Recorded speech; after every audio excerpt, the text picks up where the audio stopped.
Some of the first gold chains date back to the ancient cultures of Iraq and Greece. They were symbols of wealth, royalty, and the divine. Luckily for us, jewelers now make these personal treasures more affordable and more durable than ever. In this factory, all that glitters is gold. Pure gold is fairly soft and bright yellow, so it's common to create an alloy to strengthen it and alter its colour. Copper lends a reddish hue, and brass helps the alloy melt more quickly than gold and copper would alone. Depending on the ratio, adding these metals produces 14 or 18 karat gold. The mix is melted in a crucible at more than 1,000 degrees Celsius. Just 3 of these scoops are enough to make about 5,000 14 karat gold chains.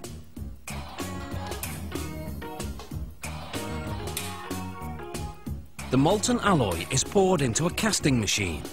Water cools the metal to around 370 degrees Celsius, solidifying it. The metal passes through a round die, which shapes it into a golden rod that's nearly 2 meters long. After the rod is cut in half, it's passed through what's known as a breakdown mill. The machine reshapes the rod from circular to square, so it will be easier to stretch.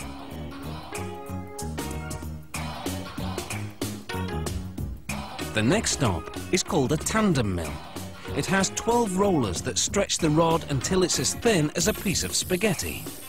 As it emerges, rollers shape the rod into a coil that's 24 meters long. The coiled metal is softened in an oven. Then what's now a wire is uncoiled and continues to stretch as it's passed through a die lined with industrial diamonds. To prevent overheating, the machine sprays lubricant to cool the wire while reducing it to the width of a human hair, its final size. The wire then winds into a spool, almost 3 kilometers long. Next, 32 of the spools are unwound, and the wires are run through another oven which softens them further. Just in case you're thinking working here is a golden opportunity, you should know that security is very tight. Employees must pass through metal detectors before going home, and wearing jewellery to work is strictly forbidden. This machine makes what's called cable chain. It passes wire through a link and closes it to make another link. The machine makes 600 links per minute. Here, a random quality check is being carried out. This machine makes a Venetian-style chain.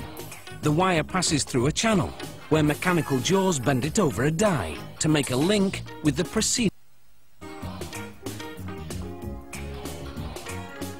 To make what's called a spider style, this machine passes a wire through up to 5 loops before closing the link.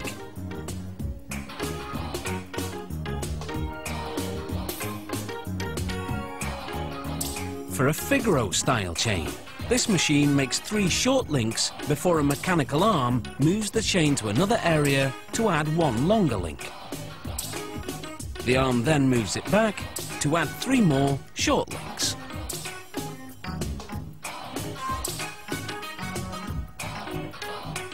The simplest style is known as a rope chain.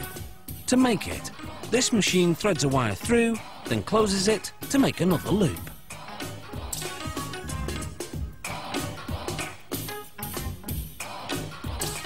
The finished chains are coated with a lubricating powder that prevents the links from sticking to each other during the next step, when the chains are heated to 815 degrees Celsius.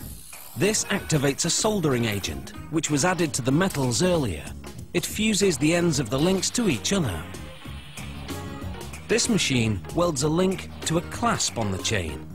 A tag indicating the gold quality goes onto the clasp.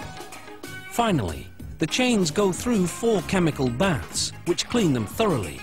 Then they're plated with a layer of 14 or 18 karat gold, which creates a more vibrant finish. After one last quality check, these chains are ready to dazzle their way to a neckline near you.